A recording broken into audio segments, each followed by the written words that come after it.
Hey team, what is going on? We are back and this is going to be the protein series. This is the first video in that series. So this is all about the truth about protein, why it's the key to your health, fat loss and muscle building capabilities. So we've got 12 slides here team. I'm going to try and do this in under 15 minutes or as close to 10 as possible. So let's get into it.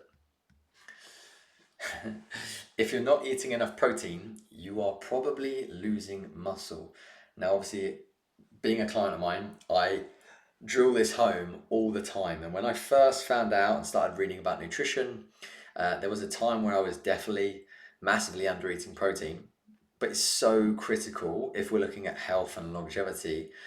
And also, when we're in the gym thinking about obviously building muscle, it's not all about building muscle, but this is going to be such an integral part for us in our fat loss journey or in a performance driven focus, or if we're looking to build muscle.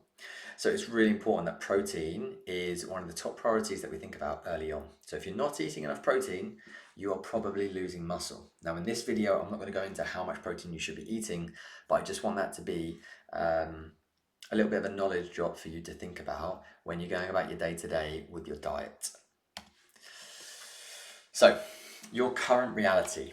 Now a question I probably ask or would ask you is, do you want to look and feel fucking amazing? Now, one of my coaches, Matt, put this out as like the central piece to, I guess, what his clients were looking for. And I totally agree, right? And myself included. And the answer that you would probably give me is yes. Yes, I would, Tom. I would love to look and feel fucking amazing. We could all be in this camp, right? And we all probably think about this in many different ways. But it's probably something that drives me or has driven me at the start to get into good shape.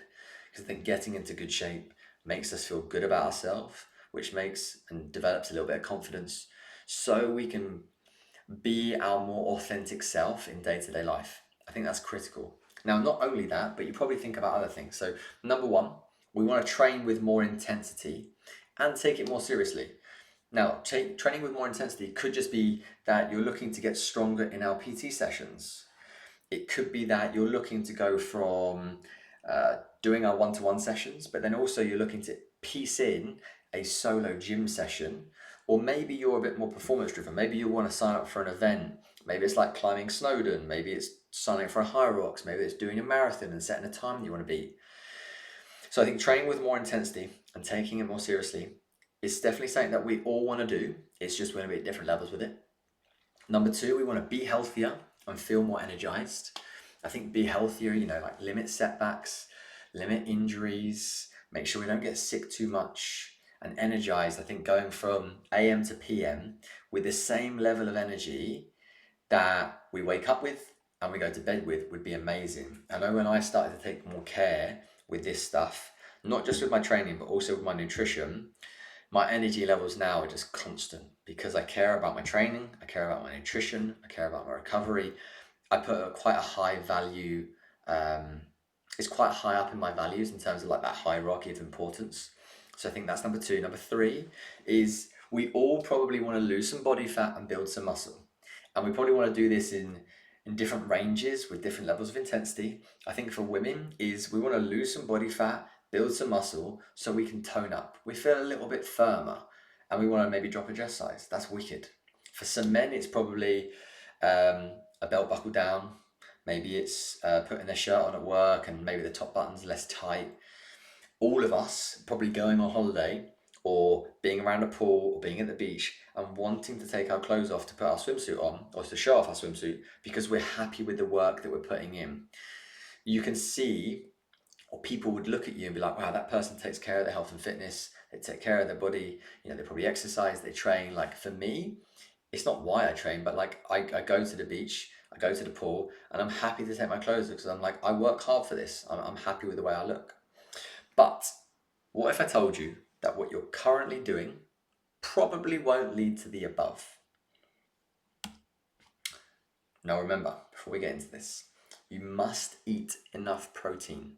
Okay, otherwise you could be losing muscle as weight and not fat. Now the scale weight will only tell you a very, very small story. So it's really important. Eat a sufficient amount of protein because we want to make sure we maintain muscle and not lose fat. So let's chat protein in a little bit more detail. So protein, it comes from the Greek word protos, and that word means first, primary, or most important. So we look at a hierarchy. Protein is at the top. If you look at the other two macronutrients of carbohydrates and fats, protein is number one. That's why it's the first thing we want to address in your diet. That's why it's the first thing that we need to make sure we get, or we need you to be hitting your target on a daily basis. Just think of protein, the building blocks for the body. Everything the body is built upon comes from protein. So remember, you must eat enough protein, otherwise you could be losing muscle as weight and not fat. And number two, protein is number one. Carbs and fats are secondary to this king. So you're probably wondering now, what's a protein, Tom? Okay, so we would eat food, and from that food, and that comes from protein are in meat products, dairy products, vegetables, legumes, all that, right? So protein are in different food groups, not just chicken. So you eat food. From that food, you have like a protein. From that protein, imagine it like a chain. That chain has little blocks. They're called amino acids. And different amino acids make different chains, different protein chains, right? So really, really simple. You have a chain, you have little blocks called amino acids. Imagine them like little Lego pieces. And there's a constant cycle where you will basically build and break down proteins into amino acids throughout the body on a daily basis. So protein from food, protein is made of amino acids. We break protein down and rebuild it into what the body needs. Now, two things here. The body can make some of these amino acids, so they're non-essential in our diet, but the body can also not make some of these, so they are essential. Basically, what we want to look at here is we want to have a nice balanced diet. We want to be getting a variety of food groups, whole foods, limiting highly processed stuff. So we want to make sure we're having whole foods within our diet. We want to make sure we get a nice variety. That means we're going to tick all the boxes. We're going to get all the amino acids. So we have all of our non-essential and essential ticked. So, question. We're going to go over protein turnover, why it's an ongoing process. So just a quick one. So with your fat, your carbohydrates, and your protein. So can your body store these? So with fat, yes, it can store a hell of a lot of it. We probably all know that we can store a hell of a lot of fat. Carbohydrates, it can store a small amount. Protein, zilch, nada, none. So the body can't store protein. It has no like easy access storage site like it would potentially with carbohydrates and fats. So every single day, our body breaks down old proteins and builds new ones. This is basically protein turnover. It's basically that breaking down and building cycle that we're going on. Now, protein turnover happens every single day. So it's important that we have sufficient amounts of protein coming in every single day so the body can go about doing all of its lovely stuff. If we don't eat enough, our body will potentially steal those amino acids from muscle and other important tissues. So just think from a survival point of view, if we haven't got sufficient amounts of protein coming on board, the body is actually going to think to itself, right, in that hierarchy, there are many other processes that the body needs to address before it thinks about building muscle or keeping. So if there isn't sufficient amounts of protein coming on, the body's going to think, right, where are we going to get it from? It's going to start to break down your muscle tissue, which is not what we want. We definitely want to avoid this. So that's why it's important that we hit a daily target with our protein so we can maintain and even build muscle, because muscle is quite like a active engine within the body. So we want to keep as much muscle as possible. It takes a lot longer for us to build muscle than it does fat. So it's important here, we need to make sure we get sufficient amounts. So remember, you must eat enough protein, otherwise you could be losing muscle as weight and not fat. Number two, protein is number one. Carbs and fats are secondary to the king.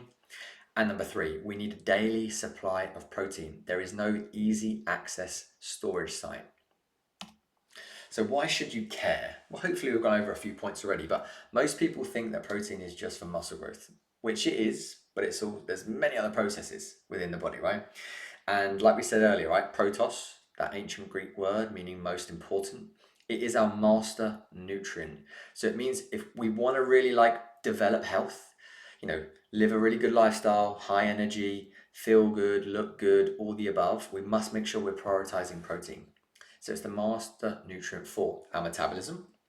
So imagine used for food for energy. So all of the bodily processes within our body, right? Number 2, recovery. The body fixes itself after exercise, injury, or sickness. So we want to limit setbacks with injury. We want to make sure that obviously when we're recovering, we can then turn up for the session the next day with the same level of intensity. But also with our sickness, we want to make sure we're limiting getting ill.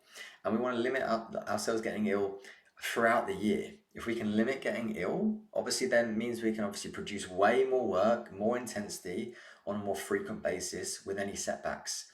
So with sickness, obviously, and with injury, making sure we can recover properly. And obviously body composition. So what the body's made of, right? Muscle, fat, bones, water, etc. If we can make sure we're having sufficient amount of protein on board, we're then going to be able to prioritize all the good stuff, the muscle that we want to build, the connective tissue, right? Your ligaments, cartilage, all that sort of stuff. We want to make sure we're prioritizing protein so that when the body's done all the other bodily processes it needs to do, and it comes down the hierarchy and the order of importance down to building muscle, it's actually then got resources to build and grow. It's really important that we have that in mind, and when we know our target, we hit it. So helps keep muscle while losing fat, increases your energy burn, so the thermic effect of food. I'll get to this in another video, but essentially when we eat food, if we eat more protein, the body's got to work harder. Number 3, keeps you feeling fuller for longer. Satiety, right? It's going to stop those little cravings, those snacks, maybe mid-afternoon when we feel hungry. If we eat more protein, we're going to feel fuller, and supports our hormones, neurotransmitters, and immune system. Okay, so a lot of stuff that the body does and all the good stuff the body does, we need sufficient amounts of protein for the body to have the resources to go about its work. Otherwise, building muscle is going to be way, way down the pecking order. So this is probably your oh shit moment. So, number 1, if you eat too little protein, your body will break down muscle to get the amino acids it needs. Not good. Number 2, if you diet too aggressively, your body will prioritize survival, go into survival mode, right? Think way, way, way back when. If we were to kill an animal, the body wouldn't know when we're next going to eat. So it's going to store fat. Obviously, imagine we're not eating, we're in a bit of a calorie deficit, quite an aggressive one. The body is then going to break down muscle to get the protein it needs to do its bodily processes, and it's going to store fat because fat, obviously, we can store more of, and we can use fat as energy. Okay, it's really, really important there. So it will mean muscle loss over fat loss. We spoke about this as in weight loss. Just because we're losing weight, we want to make sure that weight loss is coming from fat and not muscle. So we must make sure we have sufficient amount of protein on board. So we want to make sure the right weight loss is coming from fat and not muscle. Think about this as your body. We spoke about like the bricks, right? The little Lego bricks. Imagine your body is a house, right? Protein would be the bricks. You need a constant supply or your house starts falling down. So critical, so important. Now remember, you must eat enough protein, otherwise you will be losing muscle as weight and not fat. Number 2, protein is number 1. Carbs and fats are secondary to the king. Number 3, we need a daily supply of protein. There is no easy access storage site for protein. And then number 4, protein are the building blocks for the body. We need enough resources to keep our house in working order. That is video 1 in the protein series. Guys, under 15 minutes, absolutely smashed it. If you've got any questions, let me know. I think this tees us up quite nicely going into the next one. Cheers guys, and see you later.